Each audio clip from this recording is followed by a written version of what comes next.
Hello, you're listening to DNA Today, a genetics podcast and radio show. I'm your host, Kira Deneen. I'm also a certified genetic counselor practicing in the prenatal space. On this show, we explore genetics' impact on our health through conversations with leaders in genetics. These are experts like genetic counselors on this episode, researchers, doctors, and patient advocates. For this episode, I'm joined by fellow genetic counselors who also recently took the board's exam. We're going to be sharing our experiences with studying and offering tips that we learned along the way. So joining me here is Allie Abbott, who is a pediatric genetic counselor at Phoenix Children's Hospital in Arizona. We both graduated from Sarah Lawrence College's program together last year in 2020. Also joining me is Dani Coverman, who is a cancer genetic counselor at Danbury Hospital in Connecticut. She has graduated from LIU's genetic counseling program in 2018, and she was also one of my supervisors as a grad student. So welcome to the show, guys. Thank you. Happy to be here. Thanks for having us. We have lots of information to share about genetic counseling boards, but before we get into that, I did want to mention that there's another episode about the genetic counseling boards, episode 126, which we're going to link to in the show notes for this episode, available at dnapodcast.com. And that was with Adam Buchanan, and he is the president, or was the president in 2020, of the American Board of Genetic Counseling. And he shared his insight, coming from that position and with the new addition of taking the exam online. So if you haven't checked that out, you can go back and listen to that episode for the full board's insight experience.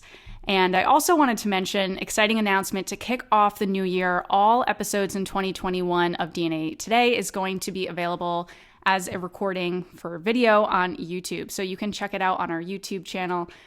Everything's going to be the same in terms of the audio podcast. We're just adding this new component to the show. So definitely feel free to go check that out on our YouTube channel. So today, again, we were talking about genetic counseling boards. So I thought we would start at the beginning of how we all started studying with this. Allie, do you want to start us out with how you started to organize your content and figured out a place to begin studying for what may be like the biggest exam of our lives? Yeah, definitely.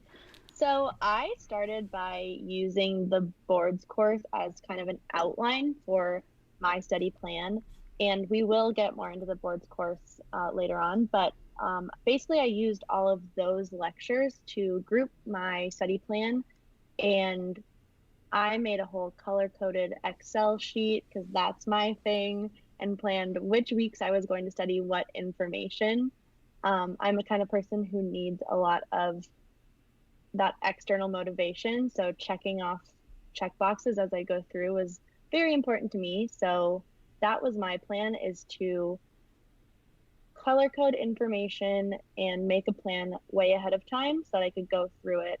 And, I can adjust as I go, but making a plan was important for me because I know that I'm not very good at motivating myself or making sure I do something on the fly. And how about for you, Dani? How was the process of as you were starting to pull together study materials? Yeah, so I've actually taken the boards more than once, which I'm sure will kind of unravel those layers throughout this conversation. But my first attempt, I didn't know where to start. And I was fresh out of school. I tried to take it right away in August just to try to get it behind me. So I really didn't know where to start, what timeline I needed. And I had purchased the boards course as a place to start. And I had that list of the 100 syndromes, the common syndromes to be looking at. And I feel like I had solely relied on those. And as incredible and as helpful as those resources were, I had really just looked at everything one time. And I didn't really go back. I didn't keep re-reviewing. I didn't use any supplemental materials from my time in grad school. And I think that was really where my mistakes were, is that I should be utilizing those resources, going back to all that pertinent information and not just think, a once over was enough. It definitely was not. So then I really think it was my second attempt where I really, was able to dive in a little bit deeper, and I actually made all those syndromes into individual flashcards. So copying everything over, looking at it multiple times, and using the textbooks, that green book, to get a little bit more information of the psychosocial aspects of genetic counseling. So I really actually was able to learn from that and take a turn and be more comprehensive in my next attempt. There's so much information to cover that it feels daunting at the beginning as we're like figuring out, of grad school's 2 years, but I feel like there's even more information than just like during grad school that we're, responsible for the exam and everything. So I think, I'm similar to both of you in terms of like the spreadsheets and the binders and, all the organizational sections and everything. And I think for me, like rote memorization is key, that I've kind of learned that, just write it as many times as you can. And then it's kind of in my memory more. And along with that is Allie, that you were saying, kind of breaking it up into sections of like, you have your core areas that we, represent 3 areas here of like prenatal, cancer, and pediatrics. But then looking further than that the board exam doesn't just cover that. Maybe back in the day it did, but now it's so many other areas like, neuro, cardiac, and even like the math section, I think for me was, more daunting and challenging there. So I think starting out with all those sections, as you guys were saying, is a good place to start. And you guys mentioned the boards course as well. Danny, before we were recording, we were talking about like the group rates with all of that. How does that work in terms of, having a discount if you are signing up with other members? So I believe for 2 to 5 individuals signing up for a group rate, you actually get a $50 discount. So I believe the boards course for an individual is around $1,000. So with that discount, it'd be $950 per person, and then if it's 6 people in the group or more, there's actually a $100 discount, so it would be $900 per person. And with that, it's, as we were kind of saying, it's a great place to start, that there's a lot of information in the boards course, and that it's not necessarily sufficient or comprehensive for everything on the exam, as Danny, you were kind of pointing out before, but it's certainly helpful, and, it can be hard to know where to start. And everything like that. Is there anything else, Allie, that you experienced with the boards course to weigh in on? Yeah, so I definitely use that as a starting place, but after going through the boards course, I kind of gave myself enough time after that to then go back through all of those sections. But it is a good place to help you break up your studying material into sections and say, okay, I'm going to study this, and then this, because it does kind of, just as it is, breaks up the material into these like core different sections, which are helpful. And it includes things like cardio, which I did end up seeing a lot of on my course or on my exam.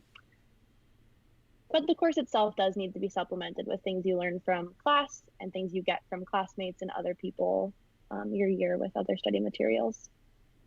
Yeah, certainly like a good place to start, as you said, and that, needing to take from other materials. What other materials did you guys rely on when you were studying? Danny, did you want to share any experiences you had with other study materials? Yeah, so as I had mentioned, my index cards were key. I would actually trick my fiance into doing quizzes with me, and it ended up being really fun because he didn't know how to pronounce half of the words that were on them. So that was a big thing, and that was just made it a little bit more fun and interactive. I went back and if I had any recorded lectures from my time in graduate school, I actually rewatched them and was able to take notes. And now after doing the board review course, I actually knew a little bit more of what to be focusing on. My biggest resource, and I can't stress this enough, is if you can get your hands on as many practice questions as possible. Do the practice questions, do that practice test that they actually offer. I don't know if it's NGSC or whoever offers that practice exam. I think the more practice questions I did, the more comfortable I became, the more I knew what to focus on when going back and reading all of my notes from my classes. And I really think doing all those practice questions and putting in that time, really allowed me to be successful with the boards. Yeah, I think the practical exam was so key. And I think one thing that I heard from other peers that some people took it too late, that it was very close to their exam where they weren't able to really look at their areas of strength, say, okay, I've really studied that area and I feel confident that I'm going to get enough questions right in that area. And then looking at areas where they weren't as confident and getting more questions wrong so that they didn't have enough time to really focus on that area. So I know for me, I took my practice exam I think like a month before my real exam. So I had an additional month to go through that material that I wasn't as good at. The math, I like totally forgot to study a lot of the psych material. And I was like, wow, I need to go through that because I got a lot of questions wrong there, and kind of pointing out different areas. I think that's really helpful in, in terms of the timeline of studying, of not waiting too last minute to give yourself that chance. Allie, starting with you, what did your timeline look like for studying? Like, how many weeks or months did you set aside, and how did your study schedule look? Yeah, so my study schedule was definitely impacted by the coronavirus. I was planning on originally taking the boards this upcoming February 2021, but because I had so much time on my hands starting in March, I began studying in April and decided to take the boards in August. So I had a lot of time with nothing to do but study, which I think really benefited me in a lot of ways. Also gave me a lot of anxiety leading up to the test because I had been studying for it for so long. But I really did start studying in April and then ended up taking the test in August. Yeah, it was the same timeline with that. I think, most of our class started studying like April 1st. It was like, get through the March first 2 weeks or the last 2 weeks of March, figuring out our lives and not going back to campus and everything. And then saying, all right, if we're stuck at home, I guess we're studying for the next 4 months. I probably wouldn't recommend that, but if you're in a time like now and you have the weekends that you can stay home and study and also prevent the spread, then I think that's a great idea. Yeah, definitely. That can be a focus, but then also putting those study breaks in and everything. For you, Danny, how did that look in terms of study plans for when you were gearing up for the boards? Yeah, so my timeline, at least for my first attempt, was a little crunched. I went straight from graduation to starting my job full time, and I had another counselor there with me for 2 weeks, and then I was kind of on my own as the only full-time counselor at my hospital. Which is tough. Yeah. I'm with you on that. Yeah.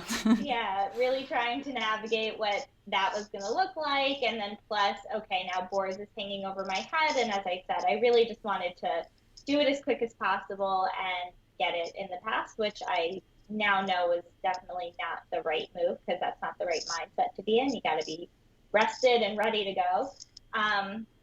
But I would say, with that excluded, I would say I gave myself 4 months between not passing in August and then my next attempt in February. Yeah, definitely. It seems like that's kind of the average of what I've talked to people, and it's certainly going to differ if you're, spending, if that's your main focus of the week or if you're working as well.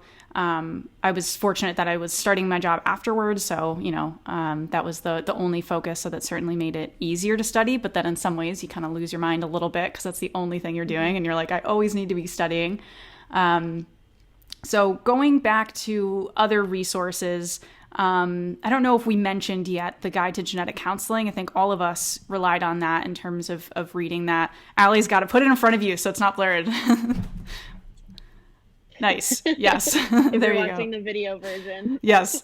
Or the famous green book there, which I forget the name of all the time because we just call it the green book in genetic counseling. Then you got to text someone, what is the actual name of the green book? I had to do that at one point. Guide to Genetic Counseling, 2nd edition, edited by Wendy R. Ullman, Jane L. Shute, Beverly M. Yashar. Hopefully I'm saying your names right. And so how did you use that, Allie, in terms of studying? I read this like a bedtime story, to be honest, and I'd read a couple chapters every other night or so going to bed, and I'd highlight, but I definitely think that it's very useful, and I'd go back to those parts where I thought that, I'd flag pages that I thought might be useful, but definitely, gonna be honest, I skimmed a lot of it because it's a full book. Yeah. But it was really helpful in terms of learning the psychosocial things that you need to know for the exam. Yeah, I think that's what filled in my gap the most. I think I spent the last 2 weeks or so, I was like, all right, what else should I study? I'm getting sick of reading my notes over and over. Like, all right, let me read a book because that's going to be a little bit of a different way of studying. Danny, anything you found to be interesting using the book or any other resources? I have to say my experience was pretty similar. I I read it cover to cover. I really didn't want to miss anything. And it was really helpful. From reading that book, my psychosocial scores really went up dramatically. So that was really great. Yeah, I mean, I think we've covered a lot of the really important resources, except the one thing we haven't talked about is if there are people who've already taken the board exam or, um, other schools that you can reach out to get resources. As many practice questions would be amazing. As many people who can help hold you accountable, do a study session with a partner or a couple of partners, even just going over review questions or reviewing different concepts that you're not sure about. Working with other people to study really helped me, and it kept me motivated. I think that was really key for me too, is my study group. I can guarantee I wouldn't have passed the boards without my study group. And I am not the type of person who likes to study in a group. In school, I was always very individually studying. But with this test, I think it really does take a village, and you need to reach out to other schools. You need to be a part of Facebook groups. You need to look at the Discord group if you know how to do that. I didn't, honestly, but I had friends that did. And gather information from other people, because that is so important for this test. Yeah, I totally echo that. I think it was really helpful to be in a study group of just, and I'm similar to you, Allie. Like, I don't normally study in a group. I'm usually just by myself, my notes and everything. But for this, it is such a different exam. So it's like any way that you can engage with the content can be really helpful. And I know from my study group, we would kind of just think of things and questions and things that we were unsure of throughout the week and jot them down. And then when we met, we would just go through that and ask each other questions. So it wasn't us necessarily like, okay, let's go through cytogenetics and karyotypes or something. It was like, hey, I don't understand this part. Does someone else get it? So I found that to be like a helpful way to do it. And as you guys... We're similar. Yeah, go ahead. On things that we really struggled with, I remember really struggling with Hardy-Weinberg, which seems so basic, but I was like, hey, can I make a PowerPoint and describe Hardy-Weinberg to you guys? And you know how everyone always says, teach by doing. So that's what I tried to do, or learn by teaching, whatever it is. I tried to do that. Both ways. Everything that I was struggling with, I tried to teach them. And in that way, when I was learning it better, because I was forcing myself to teach it. Yeah, and even sometimes we would do taking like quizzes together where someone would share the screen and then we'd talk about it and we'd kind of debate like answers. And I think that is really good, because then you're using a different part of your brain of like trying to explain someone or, fight someone on an answer, and it gets somewhat interesting. And as you guys were saying too, of connecting with people in other programs, I knew that Danny wasn't from Sarah Lawrence. So I was like, oh, this is someone that I can reach out to and say, what material, could you bestow upon me so that I can help my studying? And, connecting with people in other programs can be really key when it comes to that, because, you're going to have the same information as your peers from the same program. So that can be something to really help out. And I don't know if we mentioned the NSGC practice guidelines. They're everything. Yes, go ahead, Allie.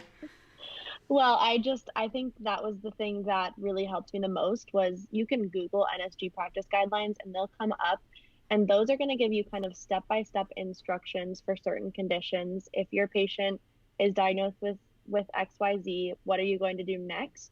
And that was a huge chunk of the questions that was on my exam.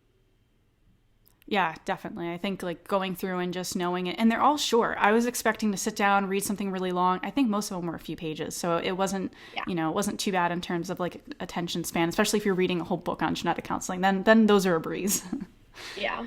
And any specific tips, Danny, in terms of looking at the content, looking at the syndromes, anything that you found to be helpful of like patterns or different ways of studying? As I said earlier, I would definitely just say if there are other people who can go through it with you, especially, a lay person who wouldn't necessarily understand what certain characteristics are, I found that, by then being like, oh, haha, this is XYZ, it actually helped me make those connections a little bit stronger. So, I, like the two of you, was always an independent studier, just wanted to be locked in a quiet room and left alone. The more people who I worked with and studied with on this really helped make me very successful. Yeah, I think that's a really good point, and just being able to bounce off other people for this content, and looking for the syndromes of looking like what's unique for some of them, because some of them have, like, especially the metabolic conditions, where it's like you have a certain, scent or something like that, where it's like, oh, you hear sweaty feet, you think, I used to know the answer to that, but you think of like the certain disorder that goes with that, isovaleric acidemia, something like that. Sounds right to me. Yes. Left my brain as soon as Yeah. We should have recorded this right after the boards, but yeah, so I think looking for those unique things. And something else I learned was looking at, if you have similar conditions, what is the difference between the two? So if there's type 1, type 2 of a certain condition, like, okay, you might just lump those in your head, not for the boards. You really want to zero in on what the differences are going to be between those. Yeah. And then I another... think what helped me with that was the flashcards, because on my flashcards, at least, I only wrote down those kind of key things so that I would know them immediately once I saw the condition, as well as the inheritance pattern. Yeah. And with inheritance patterns, coming from like the prenatal side, my brain goes to like, okay, what's on carrier screening? Because most of what's on carrier screening is going to be autosomal recessive, except for a couple ones like Fragile X or the muscular dystrophies. So for the most part, if you're thinking, oh, I remember in a rotation that was on carrier screening, then it's probably autosomal recessive, and that's like 200 or something conditions.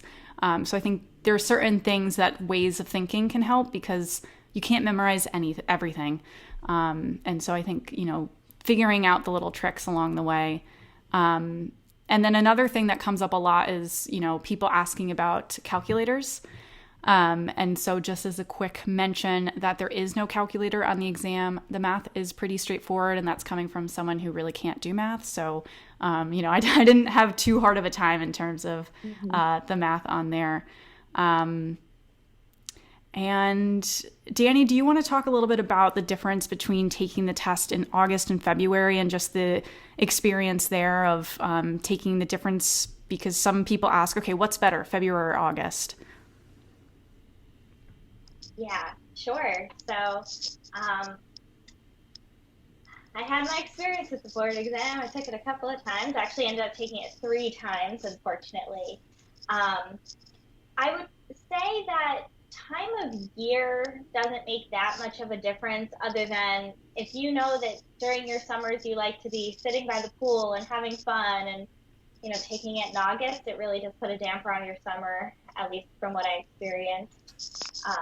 But I would just say make sure that you're ready when you want to sign up. And as much as we want to get it over with and getting in the past, not passing the first time was really, really hard. It was very devastating. I lost a lot of confidence in myself, because I thought I just went through this very rigorous graduate program. I feel really prepared for my career, and then I didn't pass the boards.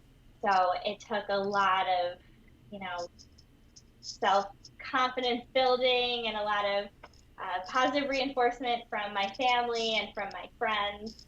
And what I didn't know at the time that I initially hadn't passed, that I wish I knew, because I would have felt a lot better, is after I finally felt comfortable sharing, unfortunately I actually didn't pass, but I am going to try again. So many people came out of the woodwork that I never expected, that had never said a word before me signing up for my exam for the first time, that they said, oh, I didn't pass, and it was devastating for me too. I know how you feel, but you absolutely are going to pass this, and it's not going to impact your ability to be a great genetic counselor. You're still amazing in what you do. And it just made me feel so much better. And I don't know why no one talks about that. You don't always pass the first time, and you might not even pass the second time, but you will pass. You just have to identify where your weaknesses are and work to improve, and reach out to people, get those resources. Don't be afraid to ask questions, or ask, hey, can you go over this with me? And I ended up finding out that one of my supervisors hadn't passed up until her 4th attempt, her last and final effort before she would have had to go through her full graduate training again. And, if she could do it, I could do it, and I did it. And, and now I'm so glad that I went through that journey. I think it made me stronger and more mature and, really showed that you really have to work for what you want. It's not always easy, but anything's attainable. And we have a really great society of people who are always willing to help and band together and share resources. So I think we're really lucky. Beautifully said, Danny. I mean, you are like really such a beautiful. great genetic counselor, and like, it was such a great experience being a student under you a couple of summers ago. And I think it's just so well said that, that is something that's not talked about. I think it's similar to not getting into grad school the first round or the second round. I think this is kind of like the new version of that, of people not necessarily coming out right away and saying, oh, I didn't pass the first time or the second time. And so I think this is something that, we should normalize more. And like, it's really hard for a reason, it's like we want to make sure that everybody knows as much information as we can being genetic counselors. And, it is really hard. This is not something to take lightly. It's a really tough exam. But like, as Danny said, I think that's a really good note to end on, that, you will pass and you'll put the time in, and then it will feel really good when you do. Yeah, I'm so glad that you brought that perspective. Like, even studying for months and months and months, I've only passed by a few points. So it is a difficult test. Yeah, definitely. So just want to remind everybody, you can go back and listen to episode 126 with Adam Buchanan. He was the president of the American Board of Genetic Counseling that provides the board exam for genetic counselors. So he was the president last year in 2020. And so he shared his insight and even talking about the new remote, taking the boards remotely, which I should have checked. I think they're doing that this year in February. So certainly something, to look into there. And also, if you haven't checked it out yet, you can check out our new YouTube channel. All of the episodes are, by the end of this month, all of the episodes of the show are going to be on there, and all the episodes in 2021 are going to be recorded on video, including this episode. So if you'd like to see Allie and Danny's beautiful faces, you can go to our YouTube channel and you can see us there. And so be sure to check out dnapodcast.com for all of the episodes of the show and show notes. So anything that we've mentioned in the episode, we're going to link to. We're going to link to the Green Book, lots of information there. And you can search DNA Today on Twitter, Instagram, YouTube, Facebook to connect with us there. So again, any questions you have for me, Allie, Danny, can be sent into info@dnapodcast.com. So thanks for listening, and join us next time to learn and discover new advances in the world of genetics.